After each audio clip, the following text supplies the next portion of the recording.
నిన్న చెప్పిన కళ్యాణం తాలూకు శేషవస్త్రాలు ఇవ్వండి.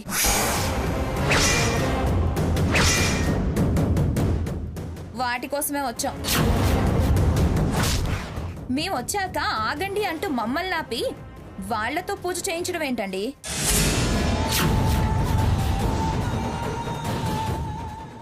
ఎవరేంటో మీకు తెలీదా? మా ముందు వాళ్ళంతా.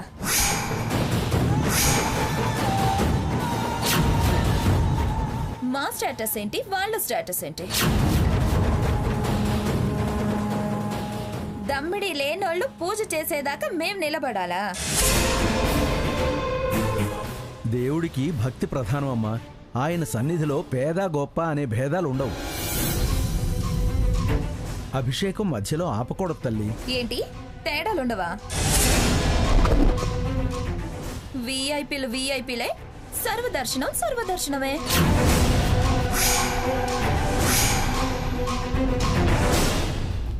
అయినా మీతో మాకు వాదన అనవసరం. మా శేష వస్త్రాలు మాకిప్పించండి, మేం బయలుదేరుతాం. అమ్మా, నిన్న వీళ్ళు కట్టుబట్టలతో తమరి కమతం వీడి ఇక్కడికి వచ్చారు. ఆ విషయం తెలిసి మీ మీద గౌరవంతో వీరిని స్వామివారి సన్నిధిలో ఉండమన్నాను. ఈమెను చూస్తే వాల్మీకి ఆశ్రమంలో సీతలా అనిపించింది. ఈ సన్నిధిలో సీతారాములే నివాసం ఉన్నట్టుగా తోచింది. అనిపించింది, తోచింది చాలు.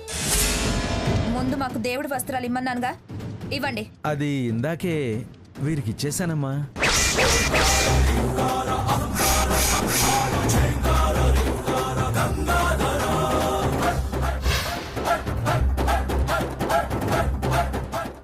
ఏంటి వీళ్ళకిచ్చారా? అలా ఎలా ఇచ్చారు?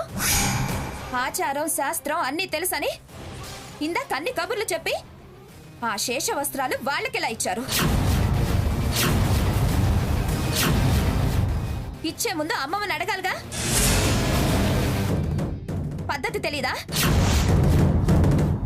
అంతా మీ ఇష్టమేనా? కానీ ఇది అపచారం కాదా? శాస్త్ర విరుద్ధం కాదా?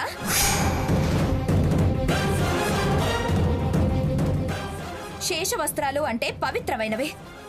అవి అందుకోవడానికి అర్హత ఉండాలి.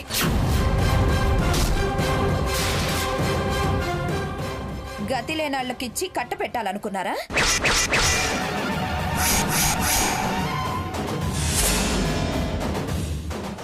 తప్పుడు పని చేసిన మీరేం పండితులు? ఎందుకే చెవి తెగిన మేకల కూతలు? ఎందుకలా నోరు పారేసుకుంటావు? వారి పద్ధతి తప్పలేదు, అర్హులకే ఇచ్చారు. ఏంటి అర్హులకే ఇచ్చారా? అంటే తమరే ఇమ్మని చెప్పారా?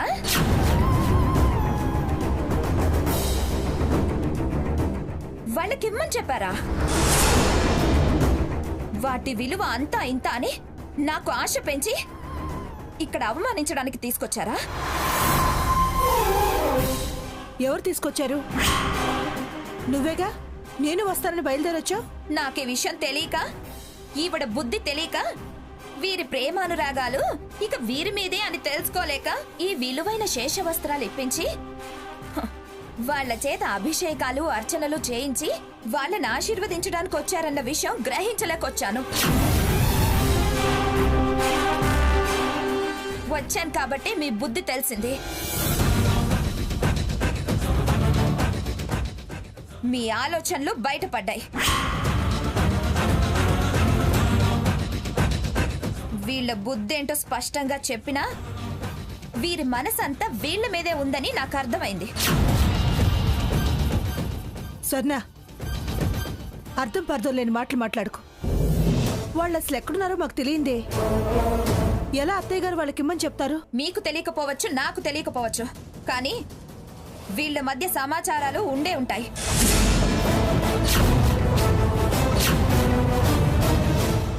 ఇటు ఈ పంతులు గారికి, అటు వారి ప్రియమైన మనవడు మనవరాలకి తెలిసే ఉంటాయి.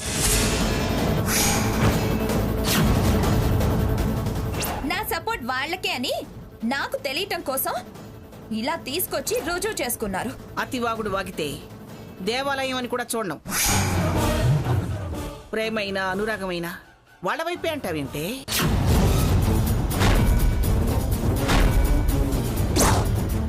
నీ తప్పుడు కోతలు నమ్మి వాళ్ళతో తెగదింపులు చేసుకుంటానా?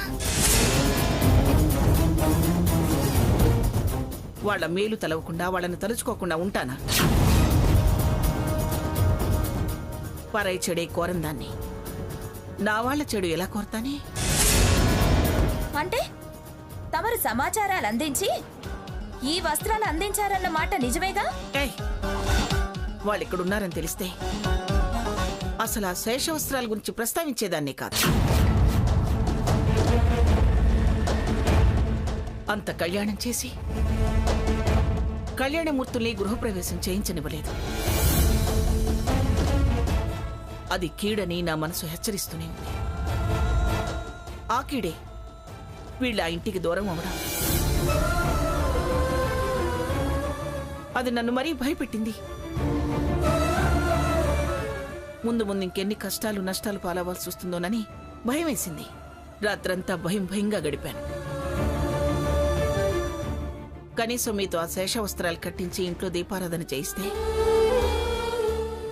కాస్తైనా ఆ దైవం దయ తెలిస్తే మీకే కీడు జరగకూడదన్న ఆలోచనతోనే అవి తెద్దామన్నాను.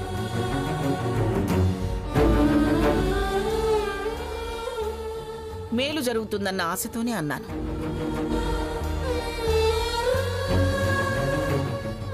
ఇక్కడికొచ్చాకే కదే వాళ్ళు కనిపించింది, ఇక్కడున్నారని తెలిసింది. తమరు ఆ వస్త్రాల గురించి వాటి విలువ గురించి చెప్పాక ఎలాగో మమ్మల్ని కళ్యాణం పీటల మీద కూర్చొనివ్వలేదుగా. ఆ వస్త్రాలైనా కట్టుకుంటే చెయ్యబోయే వ్యాపారం కలిసి వస్తుందని వచ్చాను. కానీ అవి పూజారి గారే వాళ్ళకిచ్చారు కదా స్వర్ణ. అమ్మా, మీరు వస్తున్నారన్న విషయం నాకు తెలీదు. పైగా సీతమ్మ గారు నేను దేవుడి సేవలో పాల్గొంటానని అన్నారు. నేను శుచి శుభ్రత అంటే దీనంగా కట్టుబట్టలతో వచ్చామని నాతో అన్న మాట నా మనసుకి చాలా బాధ కలిగించిందమ్మా.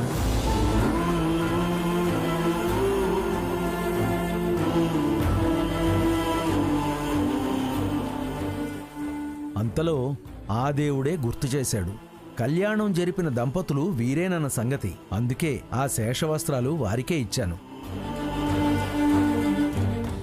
ఇచ్చి ఇలా అలా అని సమర్థించుకోకండి.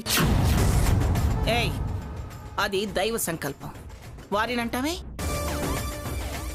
అయిన పద్ధతి అర్హత చెప్పారుగా పంతులు గారు. కళ్యాణం జరిపించిన దంపతులకే అవి ధరించే అర్హత అని. అందుకే అవి ప్రాప్తం ప్రకారం వాళ్ళకి దక్కాయి. ప్రాప్తం కాదు, ప్లాను. మీరే ఇదంతా చేశారు.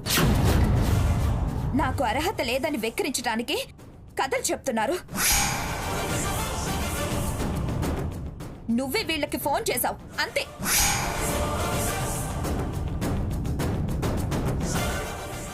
చాటుమాటుగా మీరు చేయాల్సినవి చేస్తున్నారు. మీ బలం చూసుకునే ఆవిడ అంత ఛాలెంజ్ చేసింది, నువ్వు ఇలా ఎగతాలు చేస్తున్నావు. ఏయ్, ఇప్పుడు ఆ ఇంట్లో లేను, నీ విషయంలో తలదూర్చలేదు. మా బతుకు మేము బతకడానికి బయటకు వచ్చిన వాళ్ళం.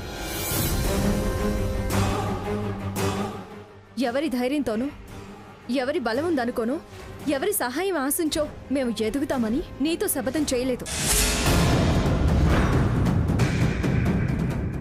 ఏ రూపంలో కూడా చివరికి మాట సహాయం కూడా ఆశించటం లేదు. అమ్మమ్మ గారి పేరు కూడా వాడుకోమని దైవ సన్నిధిలో ప్రమాణం చేసి చెప్తున్నాను. చూడవే, చూడు, ఈ ఫోన్లో అమ్మమ్మ గారి కాంటాక్ట్ ఉందేమో చూడు.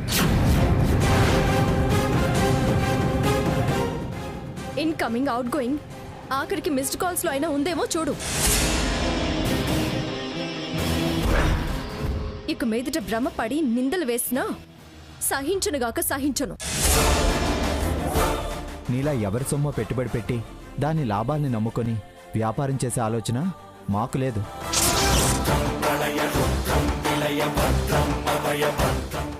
మా ఆత్మవిశ్వాసాన్ని పెట్టుబడిగా పెట్టి మా శ్రమని దానికి జత చేసి మా నీతి నిజాయితీ ఆలోచనల్ని తోడు అనుకొని మేము ఎదిగి చూపిస్తాం.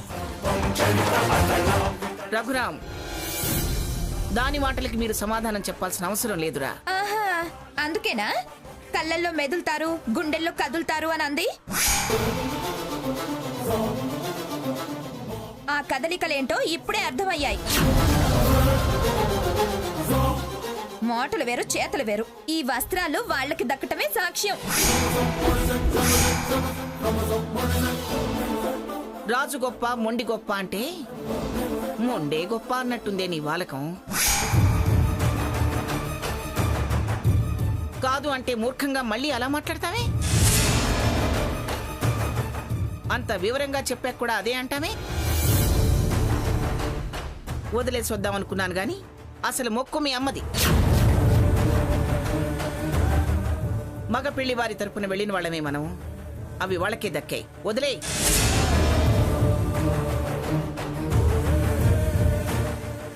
అయినా ఇంట్లో అడ్డం అన్నావు, ఆస్తిలో భాగం అన్నావు. ఇంకా ఏమిటి నీ ఏడుపు? నిజంగా ఎదిగిపోతామేమోనన్న భయం. దేవుడి వస్త్రాలు దక్కాయి కదా, స్వామి దీవెనలు దక్కాయన్న కుళ్ళు. మేము దేవుణ్ణి నమ్మామన్న భయం. చూడు స్వర్ణ, నీ భయం తొలగించడానికే ఇల్లు వదిలొచ్చేసాం. మా గురించి ఎలాంటి తప్పుడు మాటలు అన్నా, అవమానం చేసినా మిగులున్న ప్రేమానురాగాలను కూడా దూరం చేసుకుంటావు.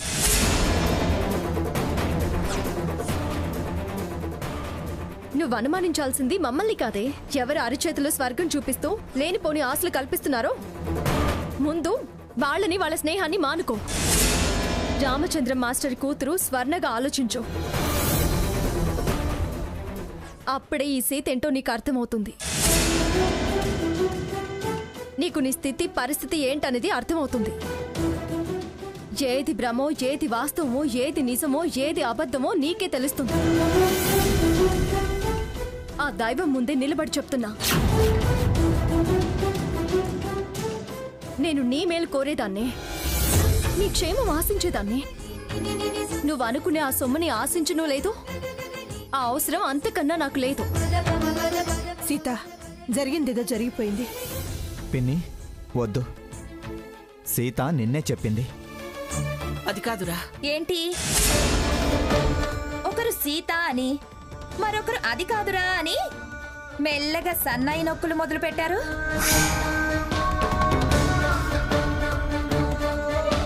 పిలుస్తారండి కలిసుందామని ఆహ్వానాలా? నేను అస్సలు మేము వస్తామంటే కదే నువ్వు ఒప్పుకోను అనడానికి. అమ్మమ్మ గారు, మీ పిలుపులు దానికి కొత్త అనుమానాలు కలిగిస్తాయి.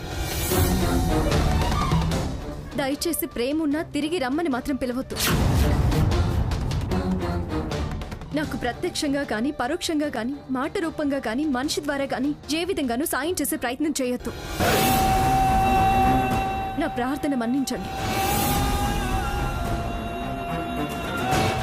ఈ దైవం ఎంతో మీరు అంతే నాకు.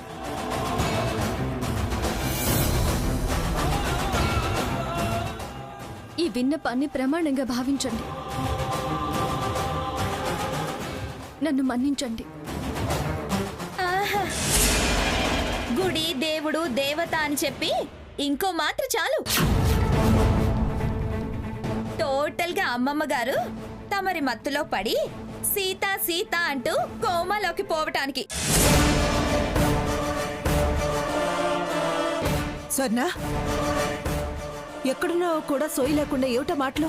నేనేం చెడు ఉద్దేశంతో అనలేదు. వారు తెలివిగా ములగ చెట్టు ఎక్కించటం చూసి అలా అన్నాను. దానికే ఉందే, దానికి ఉన్నవన్నీ దురుద్దేశాలే. దీని మనసులో ఉన్న అసలు బుద్ధి బయట పెట్టుకుంది.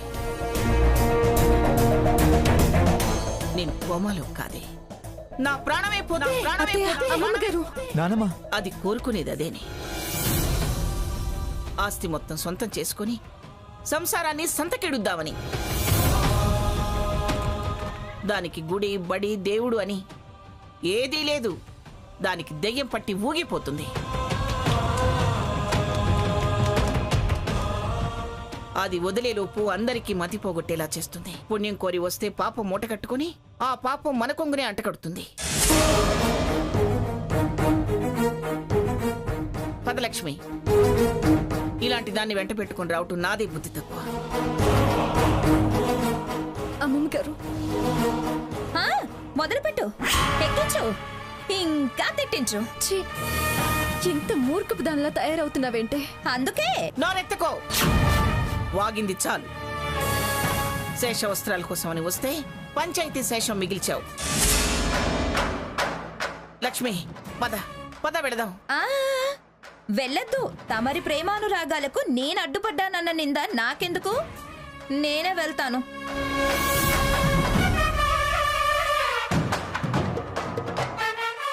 వద్దు లక్ష్మి, మనం ఇక్కడ ఉండి వాళ్ళకి ప్రశాంతత లేకుండా చేయడం ఎందుకు? పద. అమ్మా, కుంకుమార్చన వేళవుతోంది, అది కూడా చూసి ఆశీర్వదించి వెళ్ళండి అమ్మా. పంతులు గారు, దేవుడి సన్నిధిలో పిల్లలకు ఆశ్రయం ఇచ్చి కొండంత దేవుడు అండగా ఉండేలా చేశారు. చాలా మంచి పని చేశారు. నిత్యం దేవతార్చన చేసే మీరే దేవుడై వీళ్ళకి తోడు నీడై ఉండాలని, చల్లగా కాపాడాలని మిమ్మల్ని కోరుకుంటున్నాను.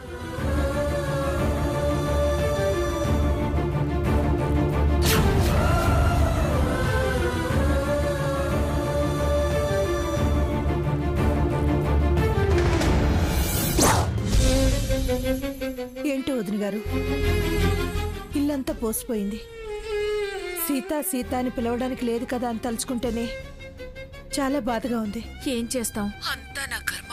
అత్తారింట్లో ఉందన్న తృప్తన్నా ఉండేది, కానీ ఇవాళ అనాథల ఎక్కడున్నారో ఏం చేస్తున్నారో అని అన్ని ఆలోచనలు నన్ను వేధిస్తున్నాయి వదిన గారు. ఎప్పుడు ఏ వార్త వినాల్సి వస్తుందోనని భయపడుతున్నాను. మీరు ఆ విషయంలో భయపడాల్సిన అవసరం లేదు వదిన గారు. ఏ, ఎందుకలా అంటున్నారు? వాళ్ళు ఎక్కడున్నారో తెలిసిందా? అవును, ఉదయం అత్తయ్య గారు నేను కలిసి శేషవస్త్రాలు తెద్దామని గుడికెడితే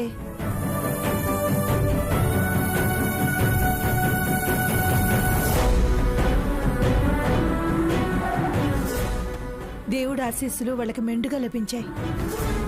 ఆయన సన్నిధిలోనే వాళ్ళకి స్థానం ఇచ్చారు. ఆయన నీడలోనే ఉంటున్నారు. అంతా వాళ్ళ మంచితనం. మీరు దిగులు పడాల్సిన పనిలేదు వదిన గారు. ఎంత సన్నిధానంలో ఉన్నా ఎల్లకాలం ఉండే స్థలం కాదు కదా వదిన గారు. ప్రస్తుతానికి అదే అనువైంది వదిన గారు. కాస్త మానసిక ప్రశాంతత అయినా ఉంటుంది కదా. అది నిజమేనండి. మళ్ళీ అందరం కలిసి ఆనందంగా ఎప్పుడుంటామోనని దిగులుగా ఉంది. ఆ భగవంతుడు నీళ్ళలోనే ఉన్నారుగా, ఆయనే పరిష్కారం చూపించాలి. మన ప్రయత్నం మనం కూడా చేయాలి కదా. ఏం చేస్తాం వదిన గారు? ఏం చేసినా నా చిన్న కూతురు చిందులేస్తుంది. ఆలోచిద్దాం వదిన గారు, మనం కలిపే ప్రయత్నం చేద్దాం. అలాగే వదిన గారు, నేను ఆలోచిస్తాను. మంచిది. మంచిది.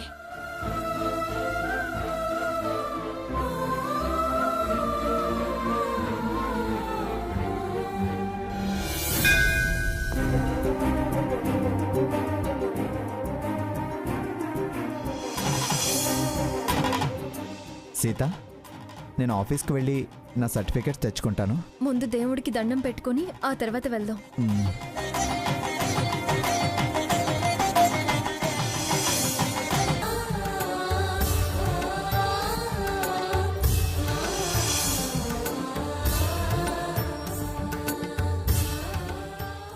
భగవంతుడా, ఒకప్పుడు పుట్టింటి దగ్గర నుంచి ఉద్యోగానికి వెళ్లేదాన్ని.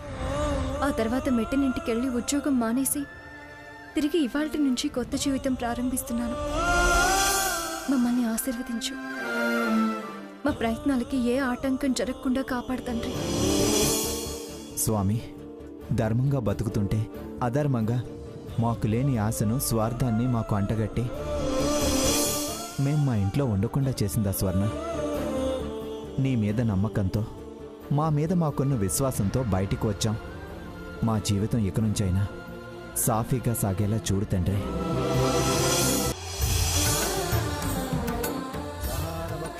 నమామి విష్ణుం శిరసా చతుర్భుజం అకాల మృత్యుహరణం సర్వవ్యాధి నివారణం సమస్త పాపక్షయకరం పరమేశ్వర పాదోముఖం పావనం శుభం శతమానం